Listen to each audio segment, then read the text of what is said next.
The Jersey Devil, America's oldest monster. Move in a little closer, because this one has been waiting longer than almost any other story on this continent.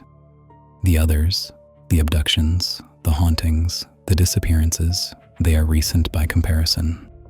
Decades old, perhaps a century. This one has been reported consistently and without significant variation for nearly 300 years. By farmers and fishermen and soldiers and police officers and a mayor and a naval commodore and a future president of the United States. 300 years is a long time to maintain a fiction. Part 1. The Barrens.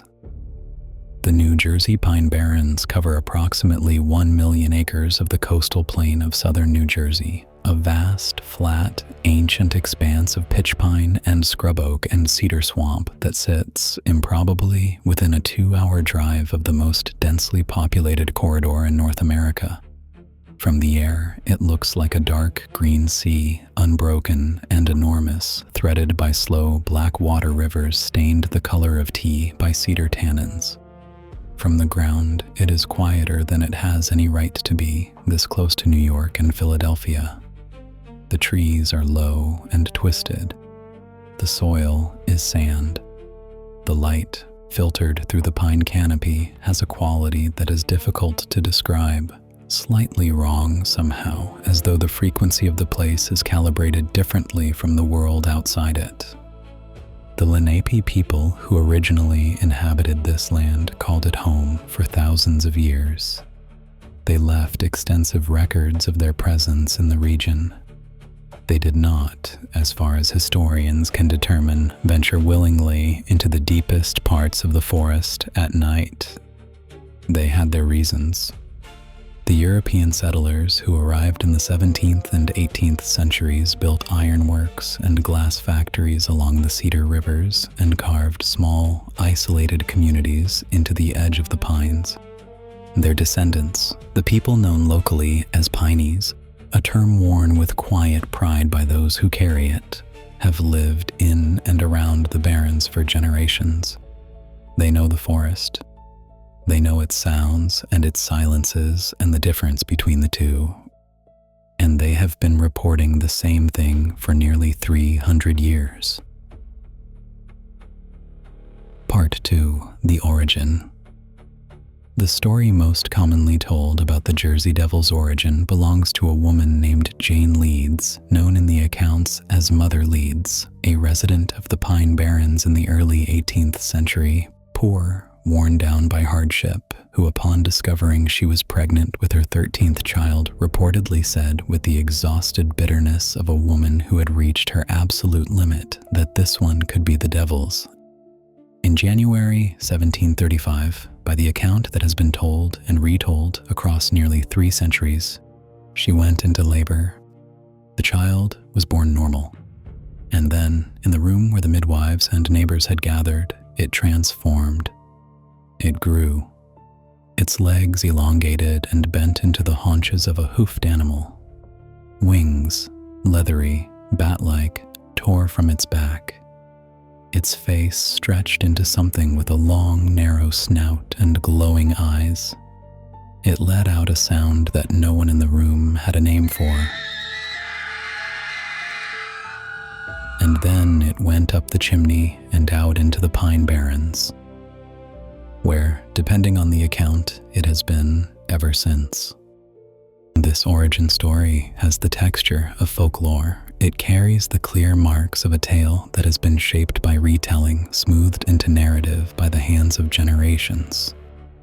Historians treat it accordingly.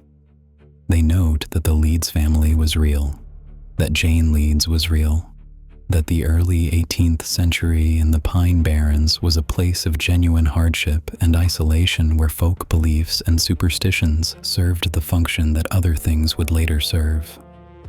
They note all of this, and then they note that the sightings did not stop.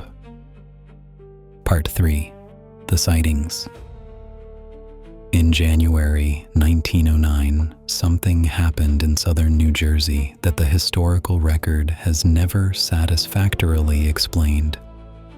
Over the course of approximately 1 week, from the 16th to the 23rd of January, reports of an unidentified creature flooded the offices of newspapers across Burlington, Camden, Gloucester, and Atlantic counties. The accounts came from dozens of witnesses across dozens of separate locations. They described a creature approximately 3 to 4 feet tall, bipedal, with a horse-like or dog-like head, leathery wings spanning 4 to 5 feet, thin legs ending in hooves, and a piercing, unnatural scream. It left tracks in the snow, hoof prints, two-toed, that appeared on rooftops, in fields, across fences, and frozen ponds in patterns that suggested the creature had been moving through the region at a speed and in a manner inconsistent with any known animal. The witnesses included a police officer in Bristol, Pennsylvania, who fired at the creature and reported that his bullets appeared to have no effect. A trolley car driver and his passengers in Haddon Heights reported it landing on the roof of the car. A postmaster in South Jersey reported seeing it clearly in daylight. The mayor of an Atlantic County town reported seeing it from his window. Commodore Stephen Decatur, the naval hero, was said to have seen it on the Hanover Ironworks firing range and to have watched a cannonball pass through it without bringing it down. Schools closed. Mills shut. People in multiple townships refused to leave their homes. Within a week, as suddenly as they had begun, the reports stopped. No explanation was ever officially offered. Part 4. The continuing record. The 1909 wave is the most documented, but it is far from the only chapter. Sightings have been reported in the Pine Barrens and surrounding counties in virtually every decade since. In 1951, a group of children in Gibbstown reported encountering a creature matching the traditional description. In 1960, a series of livestock deaths in the region, animals found mutilated in ways inconsistent with known predators, coincided with multiple witness reports of something large moving through the trees at night.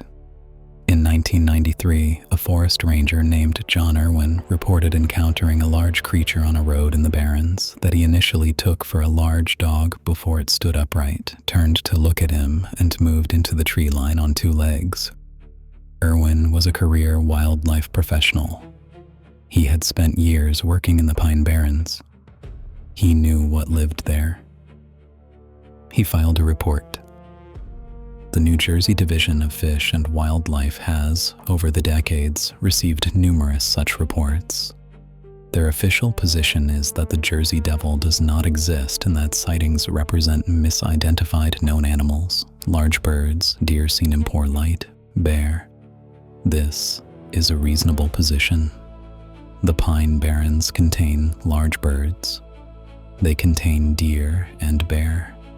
Misidentification in low light is a documented phenomenon and requires no supernatural explanation. What it requires, less successfully, is the 1909 week. The sheer density of reports across such a wide geographic area, from witnesses with no apparent connection to each other, describing the same creature in the same terms, leaving the same physical traces in the snow, is something that the misidentification explanation accommodates only with significant effort. The tracks in the snow crossed rooftops. Known animals do not cross rooftops. Part 5. The Forest. The Pine Barrens are federally designated as a United States Biosphere Reserve. 1 million acres of protected land, largely undeveloped, crossed by unmarked sand roads that the locals know and visitors do not.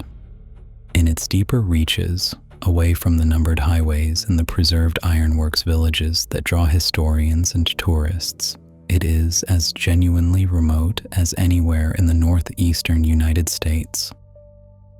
The canopy closes overhead. The black water rivers move silently between cedar roots. At night, in the absence of artificial light, the darkness is total. People still report things there. Not every year and not with the density of 1909, but consistently enough that the New Jersey state government at one point designated the Jersey Devil the official state demon, a designation offered with the knowing humor of a state that has made its peace with the legend and possibly with something more than the legend. Whether what Jane Leeds brought into the world in 1735 in a room full of midwives who went home and never spoke of it openly again was a story that a frightened and isolated community needed, or something that came out of the chimney and into the barrens and has been there ever since, moving through the pitch pine and the cedar swamp in the particular darkness of a place that has always been slightly wrong, is not a question that 300 years of witnesses have resolved. They have only added to the record. The barrens keep the rest. And on certain nights, in the deepest part of the forest where the sand roads end and the trees press close and the black water moves without sound through the roots, there is something in the dark that the Lenape people knew about, that Jane Leeds knew about, that a week's worth of terrified New Jersey residents knew about in January 1909. Whether you would recognize it if you heard it is the question the Pine Barrens have been asking for 300 years. Sleep well, my friend.